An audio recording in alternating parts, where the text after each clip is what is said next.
Hi, today we are hosting Blog for Biz and sponsored by Hire Shy.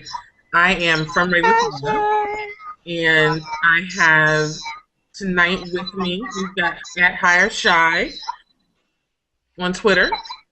We have at SokaMonDC on Twitter. Hello. We have at Girl Meets Glass on Twitter. So if you And have a she has business, already met Glass. She met Glass earlier today. and our Girl Meets Glass also has on glasses tonight.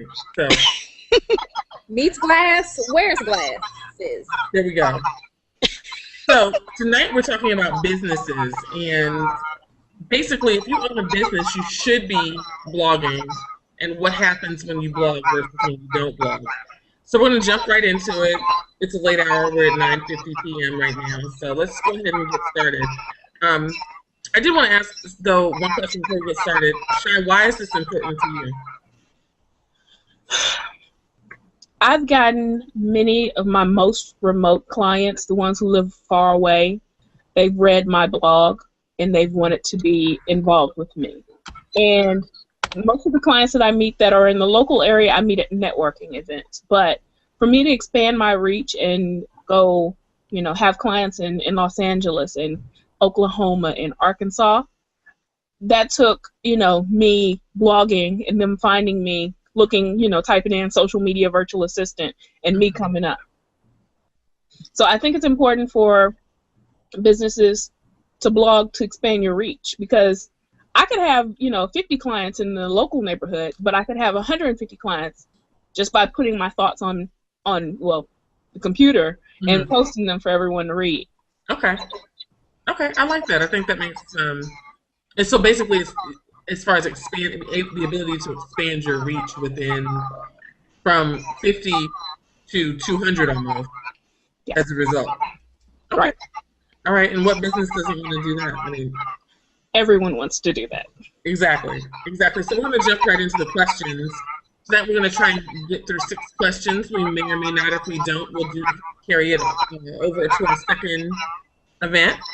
So, And just as an aside, this is National Small Business Week. So if you have a small business, the SBA has been doing Ustreams and holding events all week. Go to SBA.gov and you should be able to find it. And we'll post the link in the video. But all week they've been doing events. They had Microsoft, they've had some of the Google, they've had WordPress, they've had some of the really big name businesses focusing on small businesses this week. oh, that's awesome. I didn't know that. Yep. Okay. Okay, so the first question is that, so I have a website, but why should I start a business blog? So who would like to start? Shy? It goes back to what I said earlier. You blog because you want to reach people not just in their wallet, but in their hearts and in their minds. You're looking to generate a relationship with someone by using your words to capture them. Okay. Eva, what do you think? If I have a website, why should I start a business blog? Because I feel like you shouldn't have to sell all the time. If you have a product, and people these days, they make purchases based on more than just the strength of the product. They also want to make purchases based on the strength of the company. So I think exposing yourself through your blog and talking more about your corporate culture, talking more about your business processes and how the product gets from you to them is something that is important to buyers these days. So if you have something to sell, it's not just the thing. They want to know more about you. And that's just the nature of social media and things like that today. People want to know more about everybody and everything. So I think that's why having a blog for your business is important. Okay, Tanisha?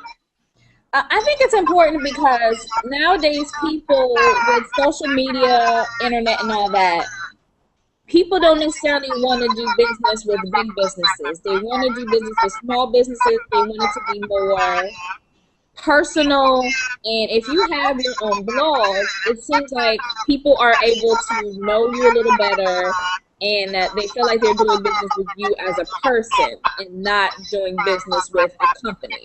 So it's like they're doing business like with a friend or with family, something like that. So when you have a blog, it makes it more personal. People are able to know you a little better, and then people feel more comfortable spending their money with you on your product, on your service, so on and so forth. Okay. Okay, so basically, as far as, the ability to be able to get to know the person that you're doing business with better is a good reason to blog, so that by opening yourself up, you end up with people. That seems to be the consensus from what I'm seeing from you guys tonight. So I'm going to skip around with the questions. So I have this one is a good one. So how do you get people to go from readers to buyers or clients, though? Who's the question for? Because I was gonna say I'm actually still working on that, so like somebody can answer that for me too. So I'm gonna take some notes. So whoever wants to answer that, y'all talking to me as well. Right. I'm listening. I got on my glasses. I'm listening. You end up that with glasses. I got my. And we all go here. Yes. Look of shame. I'm going to put a mustache on in a minute. No, ma'am. Oh, boy. We can only have one person doing a Google effect. Okay.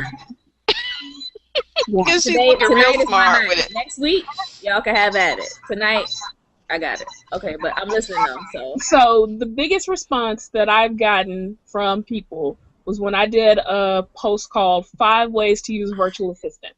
Mm-hmm. I told them how to engage my services. And then I ran a special, and I got a lot of people to show up. So that was smart. That was the best way I did it. And I think in that I said, use me to read what do you need to read. Use me to manage your email. You don't think that you have to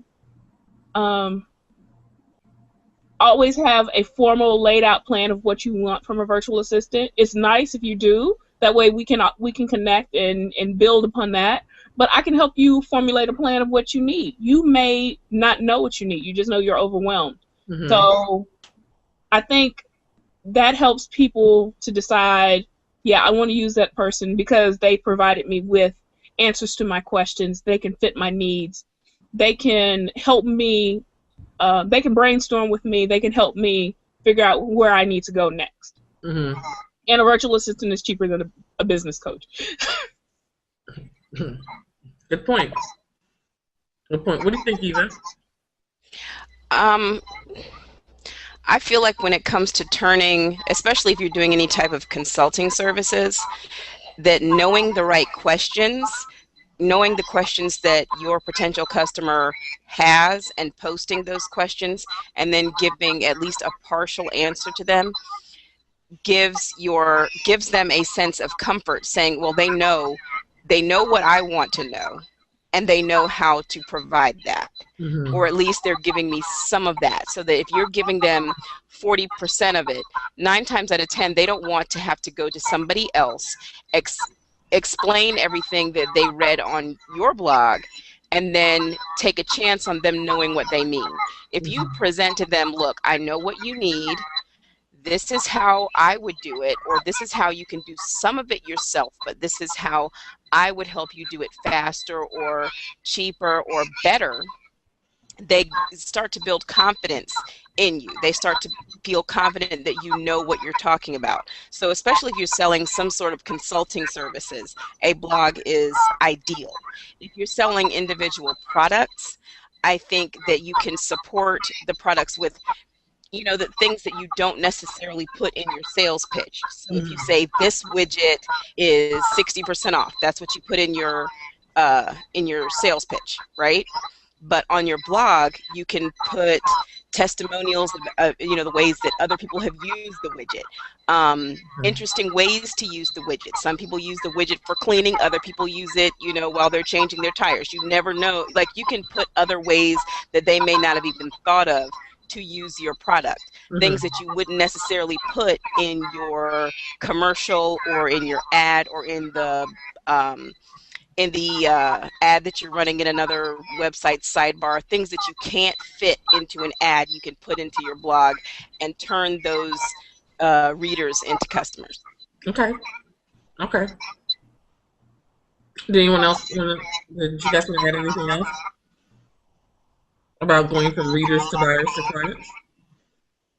I think something else you want to keep in mind when you're trying to, as I call it, woo people over to your side, is that you have to provide them ways to communicate with you. So yeah, it's nice that they can, leave a comment on your blog post, but it's also good if you have a number there that they can call, even if it's just a Google Voice number that they can call and reach you.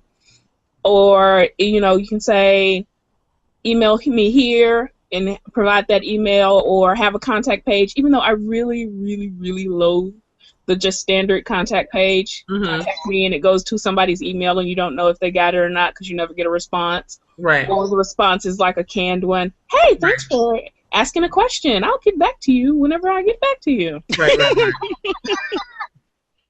Right. Oh, yeah. Versus like setting like a time frame or phone number, like to say, all calls will be answered within 24 hours or so.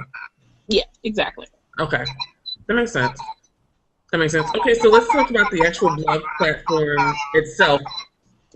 And anyone can talk about this tonight, I think, because most of us are familiar. What's the difference between a WordPress.com and a WordPress.org blog?